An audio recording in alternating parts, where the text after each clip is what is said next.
¿Qué tal? Todo bien, gracias a Dios, bien. Tenemos trabajo y salud, es lo más importante. Me alegro.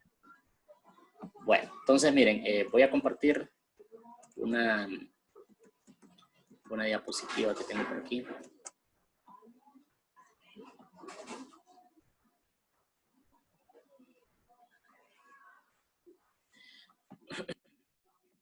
¿Y cómo están llevando eso de la cuarentena ustedes?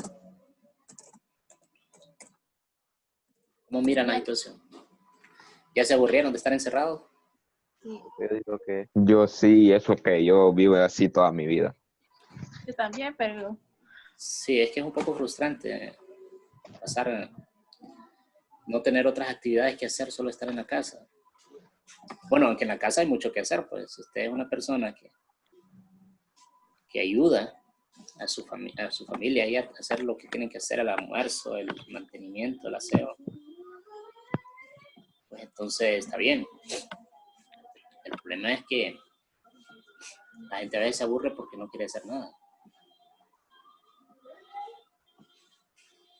Ok, entonces cuando hablamos de historia, en términos generales, estamos hablando de una de las ciencias sociales que más relevancia tiene para hacer una comprensión de la sociedad.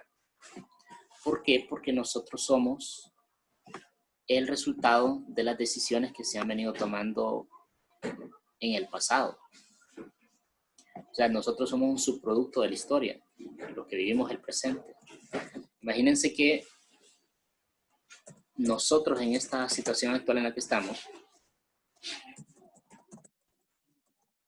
estamos frente a una computadora, dando yo la clase y usted recibiéndola, precisamente porque la situación social nos ha llevado a ese punto.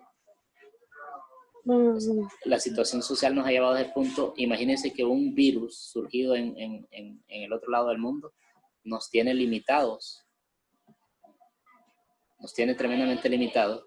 Y eso pasó hace 6 meses ahí en China, ¿verdad? Ya es historia, ¿no? Para que es bien reciente. Pero eso nos está afectando. Nos está afectando y nos está limitando y está cambiando el estilo de vida de las personas.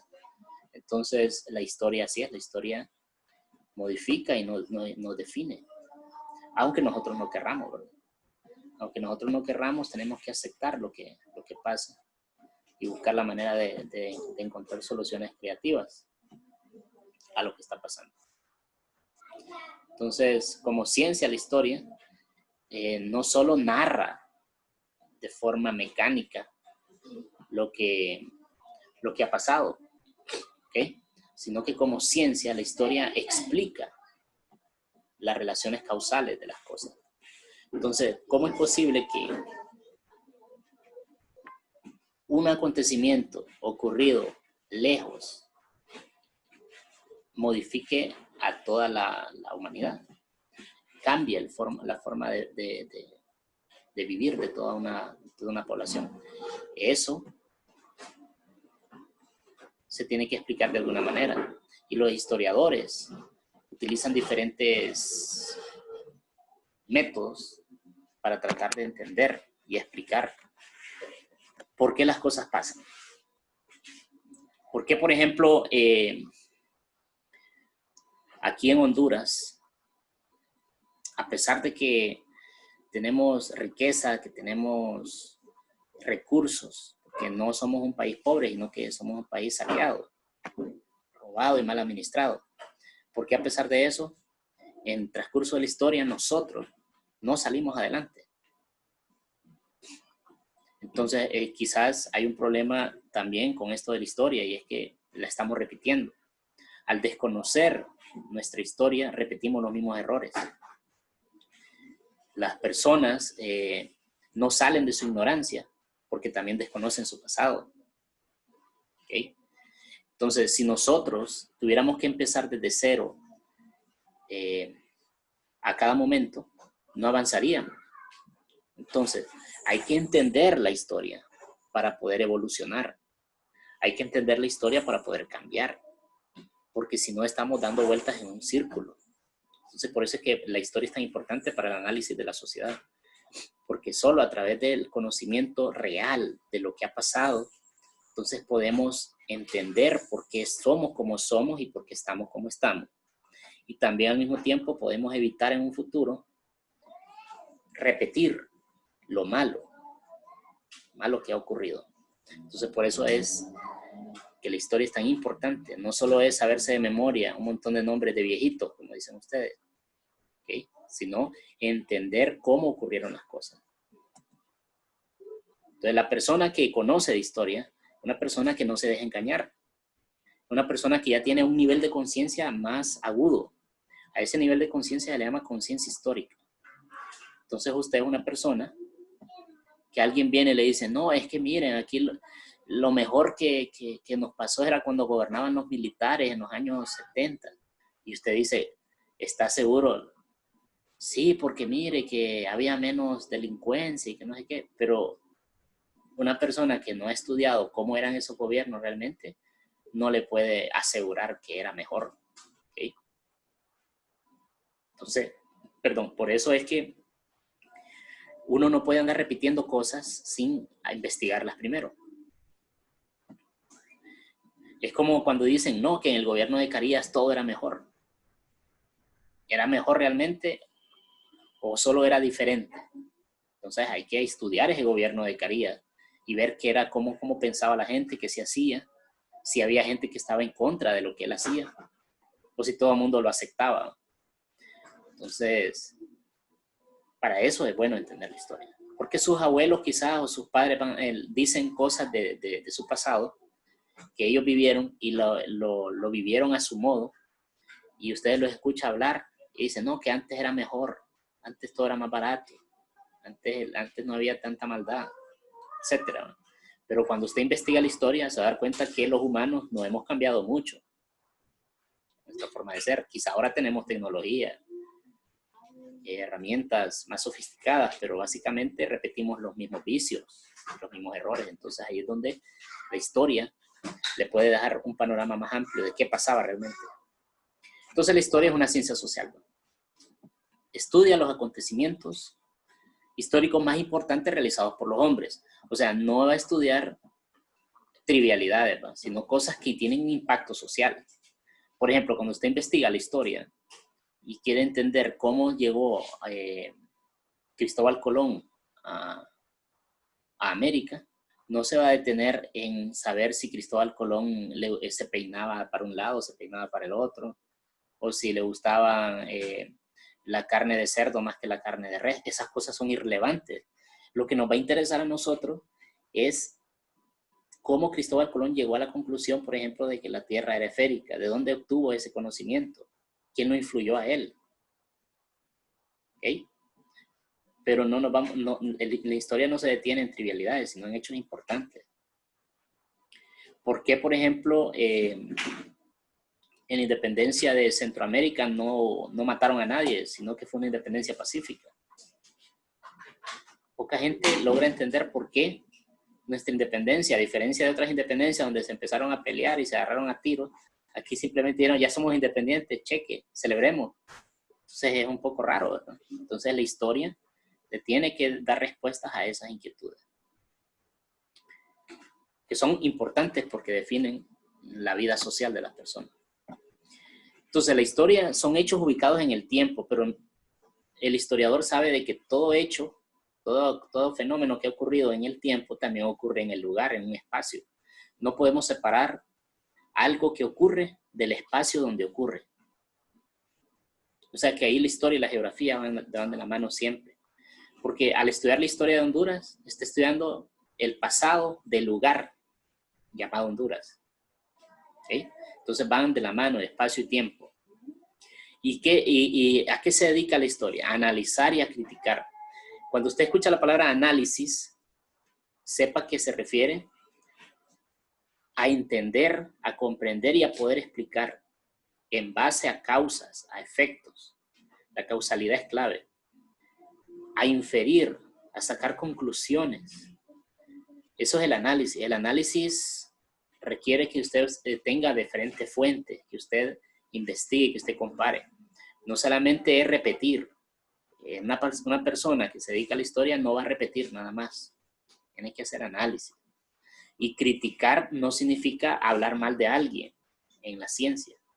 Ser crítico significa verificar, ver que algo realmente es verdad. Y si algo es dudoso, entonces lo critica y dice, puede ser que eso sea falso. Y entonces ahí es donde entra el espíritu crítico de la persona. Que la persona no se conforma con que se lo cuente a alguien, sino que quiere saber el detalle. Entonces ahí es donde la historia se vuelve tan importante para profundizar y encontrar objetividad. ¿Alguna pregunta hasta aquí? Hagan preguntas si requieren que les explique algo más detalladamente, háganlo ahorita. Esta es una generalidad de lo que estoy hablando. En la siguiente clase ya empezamos con los asentamientos de los humanos primitivos en Honduras. ¿Alguna consulta? Profe, en esta clase Diga. vamos a ver la historia de Honduras o... Sí, esta clase solo es historia de Honduras. Lo que pasa es que la historia de Honduras está vinculada a otros sucesos externos, ¿verdad? Entonces a veces se va a hablar de la Revolución Francesa, a veces se va a hablar de la independencia de los Estados Unidos, cómo influyó eso aquí en Honduras, o de las guerras de Napoleón, o de la Primera Guerra Mundial, cómo influyó la Guerra Fría en Honduras.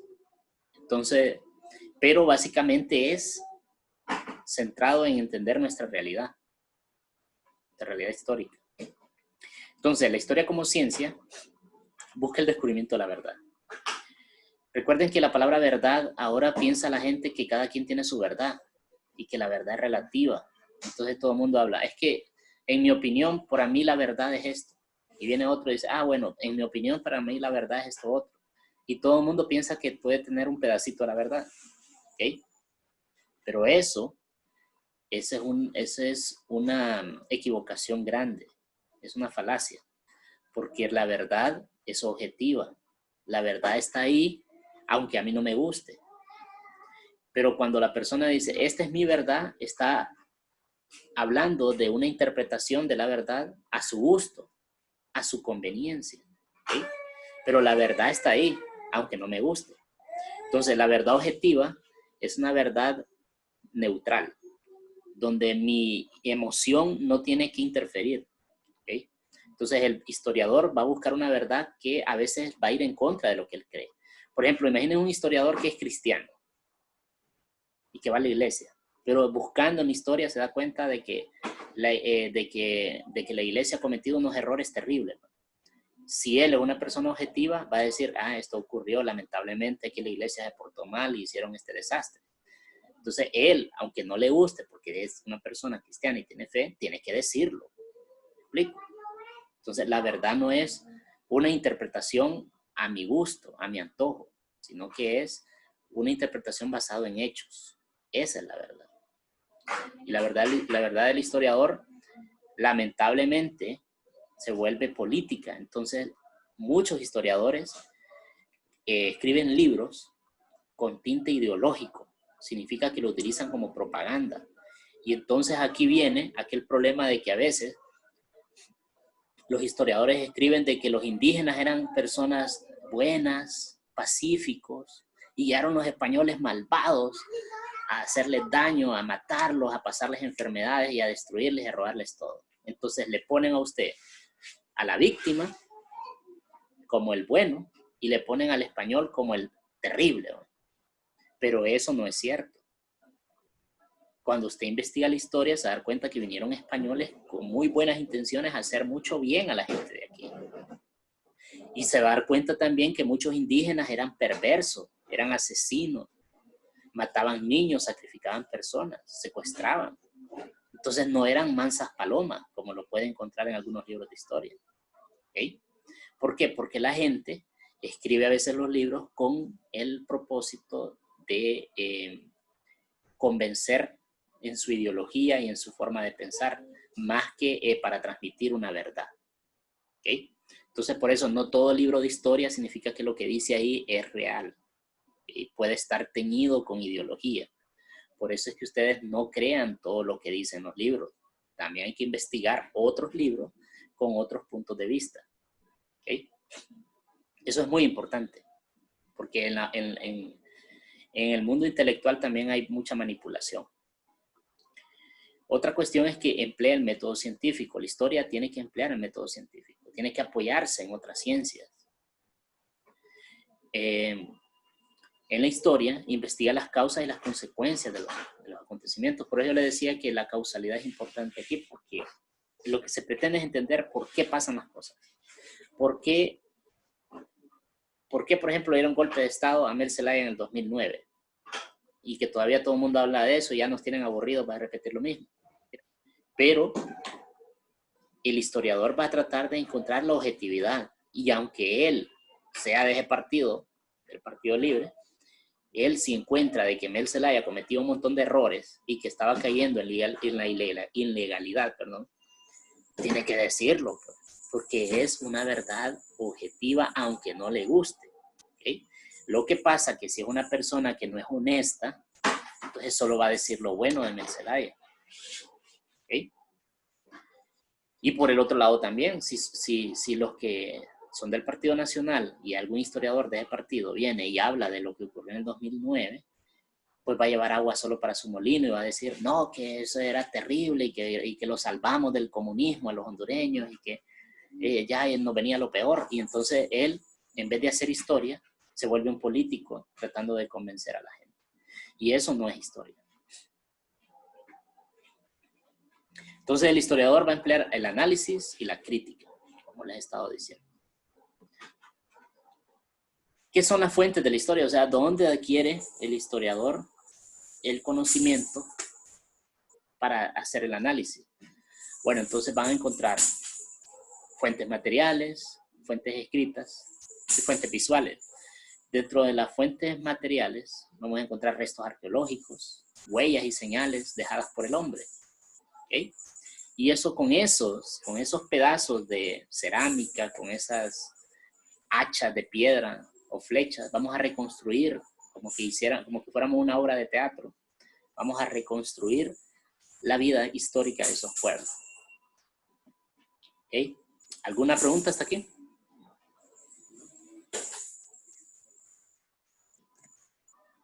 No. Los escucho. Si tienen preguntas, háganlas, no tengan pena. Entonces, dentro de esas clases de fuentes de la historia, como les digo, tenemos las materiales, que más que todo, estas materiales las descubren los arqueólogos. La arqueología es una ciencia auxiliar de la historia, le ayuda a la historia. Los arqueólogos se dedican a andar escarbando donde había una tribu, donde había una civilización, ahí andan ellos tratando de escarbar y encontrar restos. A veces encuentran huesos, utensilios de la vida cotidiana y con eso pueden encontrar mucha información. Las fuentes orales o tradicionales son los relatos verbales que se transmiten en forma oral mediante el lenguaje. Esto es una fuente importante. Si usted conoció, por ejemplo, imagínense ustedes una persona que fue a luchar a la guerra de Vietnam y usted quiere saber de la guerra de Vietnam, lo entrevista y se pone a platicar con él. Él estuvo ahí luchando, él sabe muchas cosas que pasaron. Importante escucharlo. Lo que pasa es que la tradición oral solo le habla de la historia que pasó hace poco, porque ¿cómo vamos a entrevistar a una persona del siglo XV? Ya tiene 500 años de muerto. La historia oral está limitada. Pero hay fuentes escritas o documentos que sí podemos consultar de los siglos anteriores. Podemos consultar libros, podemos consultar papiros, pergaminos, registros, censos. Y ahí podemos encontrar mucha información. Lo malo es que no se le puede preguntar, ¿verdad? Usted no le puede preguntar a un libro, ¿y qué más? ¿Y qué pasó después? Esa es la fregada. Pero son fuentes valiosas. Aquí tenemos como fuentes materiales estos ejemplos. Un ejemplo de fuente escrita también bien importante son las hemerotecas. ¿Habían escuchado hablar ustedes del término hemeroteca? Porque todos sabemos lo que son las bibliotecas, pero las hemerotecas, ¿no? ¿Ustedes alguna vez escuchado hablar de las hemerotecas? He escuchado, pero no sé qué es. Ok, las hemerotecas son archivos que contienen los periódicos de todos los Son países. como bibliotecas, pero de periódicos. De periódicos, exacto. Es correcto. Entonces, cada vez que sale el periódico, dejan unas 3, 4 copias ahí y las guardan porque si algún día una persona quiere investigar algo, va y lo pide. Y dice, fíjese que vengo por el periódico del 30 de octubre de 1998 a ver qué decían del huracán Mitch. Ah, bueno. Y le sacan los periódicos del Heraldo, La Tribuna, El Tiempo. Y ahí la persona ve la noticia y puede consultar información de lo que está. Hay aquí, profe. Sí, sí, claro. Todos los países hay. Usted puede ir. Entonces podríamos ir a pedir unos libros de esa época. Periódicos. Perdón, unos periódicos. Sí, sí, puede ir. Si va con su carnet de estudiante a la universidad, puede ir y que los presten ahí para revisar. Entonces, esas son fuentes que se pueden consultar. Les decía que la historia por sí misma no puede hacer todo el trabajo, requiere que le ayuden. Entonces, los que le ayudan son otros científicos que conocen del pasado.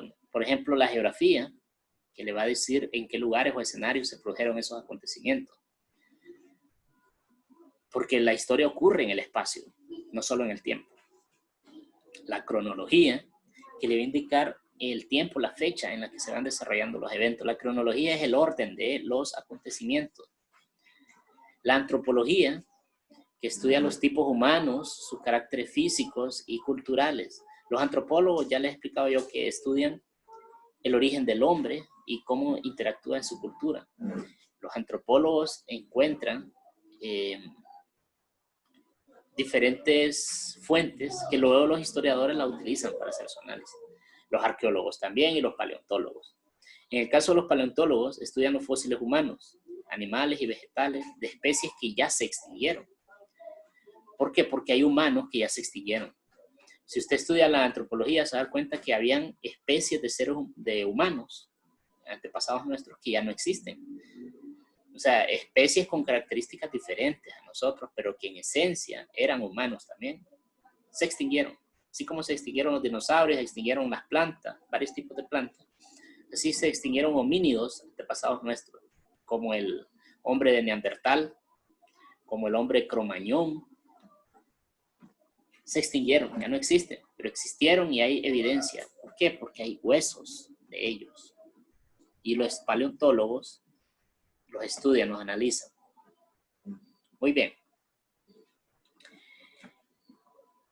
Otro tema importante sobre una generalidad sobre la historia que siempre vemos desde la escuela y que se va viendo cada vez más profundo es la división de la historia. La historia es muy amplia, es muy grande. ¿Quién va a poder saberse toda la historia de todo lo que ha pasado? Solo Dios, ¿verdad? Que Él es omnisciente, sabe todo. Nosotros los humanos no podemos. Tenemos esa capacidad de sabernos toda la historia, pero podemos seleccionar las cosas que nos interesan de la historia. Entonces, para eso los historiadores dividen la historia en secciones, en periodos, en etapas, y cada quien se especializa en esa parte de la historia. Entonces, ahí vamos a tener, por ejemplo, la prehistoria, la protohistoria o la historia propiamente dicha. Dentro de la prehistoria, comprende desde la aparición del hombre sobre la Tierra. Hace 2.8 millones de años aparecieron el ser humano ya con la capacidad racional que tenemos nosotros. Hasta que se inventó la escritura. Estamos hablando de casi 3 millones de años. Esa es la prehistoria. Entonces, cuando comienza la escritura, comienza la historia propiamente dicha. ¿Okay? Cuando comienza la escritura, comienza la historia propiamente dicha porque tenemos una fuente histórica, que es los escritos. Y eso es aproximadamente 3.500 años antes de Cristo en Sumeria. Esa historia propiamente dicha se transmite fielmente a través de relacionar los sucesos íntimamente enlazados. ¿Y la protohistoria qué es? Comprende desde las primeras leyendas y tradiciones. O sea, una cosa es la historia escrita y otras son las leyendas. Las leyendas y las tradiciones orales existen antes de que se escribieran. Por ejemplo, la Biblia. la Biblia se escribió en el siglo III antes de Cristo en la ciudad de Alejandría. ¿Okay? Pero la Biblia es más antigua que cuando le escribieron. O sea, me refiero al Antiguo Testamento. El Antiguo Testamento ocurrió en el siglo VIII antes de Cristo y le escribieron 500 años después. Quiere decir que la gente se la memorizaba para preservarla. ¿Por qué? Porque ellos no querían escribirla porque decían que al escribirla más bien se podía malinterpretar. Pero los griegos le ordenaron a los judíos que la escribieran y entonces lo hicieron. Pero antes ya estaba en la tradición oral de esas personas, que se lo contaban a sus hijos y a sus nietos. Se presentan en relatos verbales que se transmiten de generación en generación. Esa es la protohistoria. ¿Alguna pregunta?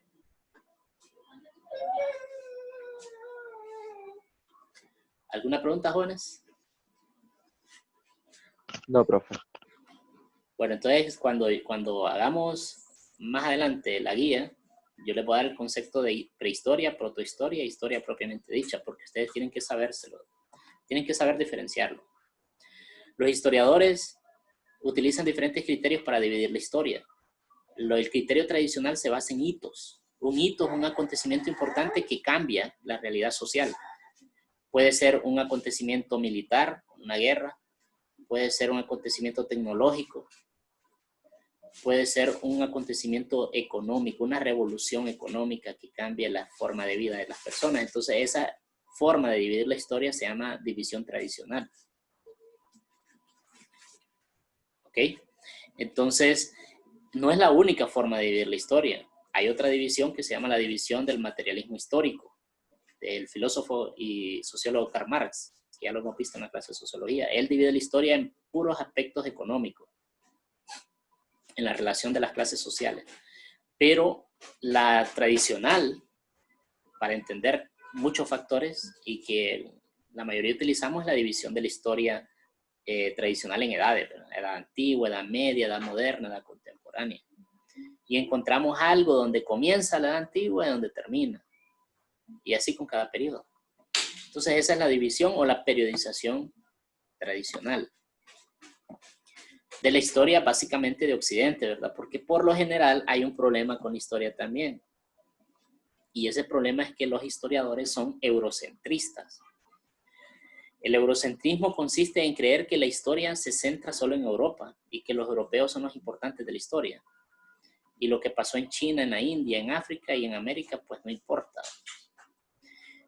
Pero es que hasta cierto punto ellos tienen razón porque lo más destacado y lo más relevante que va cambiando el curso de la historia, pues se centró en Europa, aunque no querramos. Y desde ahí se exportó a las periferias. Claro, hay muchas cosas que son exageradas. Por ejemplo, a nosotros nos dicen que la imprenta la inventó Gutenberg, un alemán, y que eso fue importantísimo y que los europeos con eso avanzaron mucho, pero realmente la imprenta lo inventaron los chinos antes que los europeos.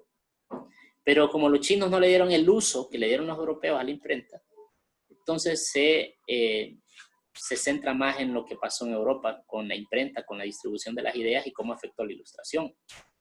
Entonces, por eso son detalles que son buenos conocerlos también para entender mejor. Entonces, las etapas de la historia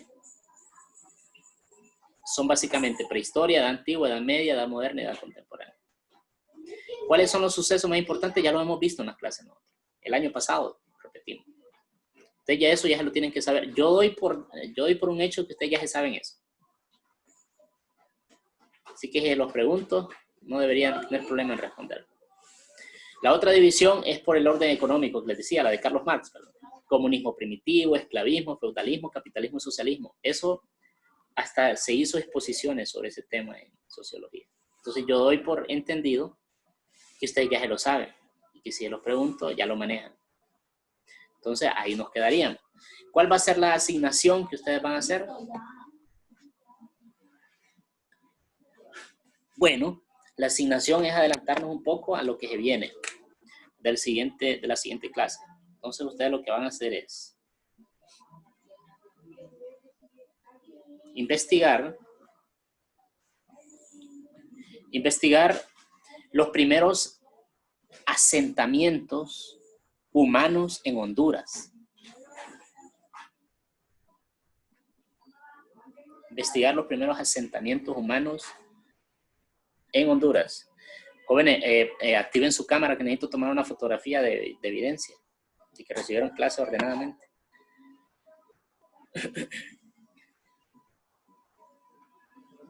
Profe, pero esa tarea se la vamos a mandar.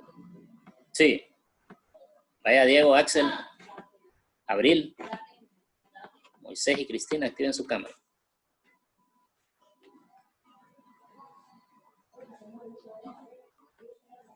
Qué blanco, mira Moisés ahí, va. Bueno, entonces miren. Básicamente,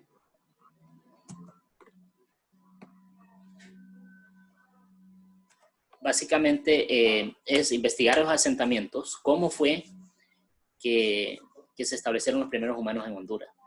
Ustedes lo van a investigar, van a consultar al menos 3 fuentes, van a escribir un resumen en su cuaderno y me lo van a enseñar en la siguiente clase. Y vamos a hablar un poco y vamos a contrastar a ver qué encontramos. Lo vamos a comparar. Entonces, si no hay más preguntas, pues gracias por asistir. Y en la otra clase entramos de lleno. Ok. Cheque. Pues. Gracias, profe. Nos vemos. Pasen buen día. Bueno. Igualmente.